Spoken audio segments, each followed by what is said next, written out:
नए साल के आगमन के बाद भी राजधानी पटना में अपराध का ग्राफ लगातार बढ़ते जा रहा है और बढ़ते अपराध को लेकर लगातार पटना पुलिस दम भर रही है, दावा कर रही है कि अपराध पर अंकुश लगाया जाएगा, लेकिन अपराधी हैं कि मानते ही नहीं। इसी कड़ी में 2 थाना क्षेत्र में बड़ी वारदात हुई और बड़ी वारदात को लेकर लगातार पटना पुलिस के सिटी एसपी साहब ये दावा कर रहे हैं कि मामले को सुलझा लिया जाएगा। आपको हम बताते हैं कि अभी पटना के नए एसएसपी मानवजीत सिंह ढिल्लो ने कमान संभाल रखी है और उसके बाद लगातार उनको भी अपराधी कहीं ना कहीं खुला चैलेंज कर रहे हैं। इसी कड़ी में दीघा थाना क्षेत्र में एक मूंगफली बेचने वाले को अपराधियों ने टारगेट पे लिया। बताया जाता है कि अपराधियों ने मोबाइल की डिमांड की, जब मूंगफली विक्रेता ने मोबाइल को देने से इनकार किया तभी उसकी गोली मार दी गई। गोली मारने के बाद उसे अस्पताल में भर्ती कराया गया जहां उसका इलाज चल रहा। वहीं अगर दूसरी बड़ी वारदात की बात कर ली जाए तो पाटलिपुत्रा थाना क्षेत्र में जिस प्रकार से अपराधी आते हैं और लगातार हवाई फायरिंग करते हैं और इलाके में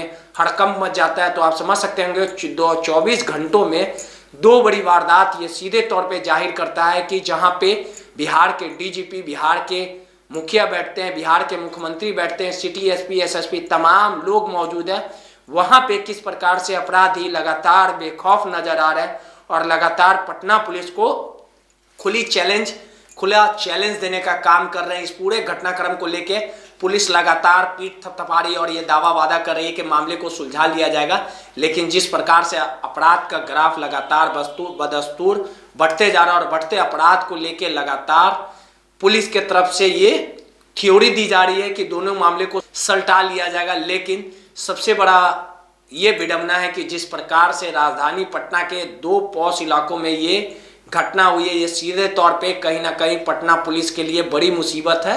अब देखने वाली बात होगी कि इस दोनों मामले को लेके पुलिस कब तक मामले को सुलझा लेती है। जिस प्रकार से फायरिंग की गई, इलाके में दहशत किया गया, आखिर ये अपराधी कौन थे, अपराधियों की मंशा क्या थी, क्यों अपराधियों ने पहुंचते ही खुलेआम जो एक मकान पे फायरिंग शुरू कर दिया। अगर ये गोली किसी को लगती तो एक बड़ी घटना घट सकती थी। वहीं दीघा थाना क्षेत्र में जिस प्रकार से मूंगफली विक्रेता को गोली मार दी गई है, ये भी एक कहीं ना कहीं बड़ी घटना है। दोनों मामले को लेकर सिटी एसपी की तरफ से दावा किया जा रहा है कि मामले को सलटा लिया जाएगा। सर 2 मामले सामने आए। पाटलिपुत्रा में देर रात गोली चलाई गई है, दूसरा आज सुबह दीघा थाना क्षेत्र में सर एक मूंगफली वाले को गोली। पाटलिपुत्रा में रात को एक सूचना मिली थी 10 बजे के आसपास कि कुछ लोग आए थे और एक हवाई फायरिंग करके चले गए हैं। वहाँ से एक खोखा प्राप्त हुआ है, लेकिन यह वेरीफाई करना ज़रूरी है कि वहाँ पर गोली चली है कि नहीं चली है, क्योंकि और किसी के द्वारा यह सूचना नहीं दी गई है, किसी के द्वारा बताया नहीं गया कि गोली चली है कि नहीं चली है। इसलिए हम लोग उसको और इंक्वायरी कर रहे हैं। दीघा में रात में 3 बजे के आसपास एक सूचना मिली कि एक मूंगफली बेचने वाले को गोली मार दी गई है। उससे मोबाइल की मांग की जा रही थी कि मोबाइल दो हमको, उसने नहीं दिया तो एक गोली मार दी गई है। जिनको गोली लगी है वो अभी खतरे से बाहर है और जिन लोगों के द्वारा गोली मारी गई है उनकी पहचान की जा रही है।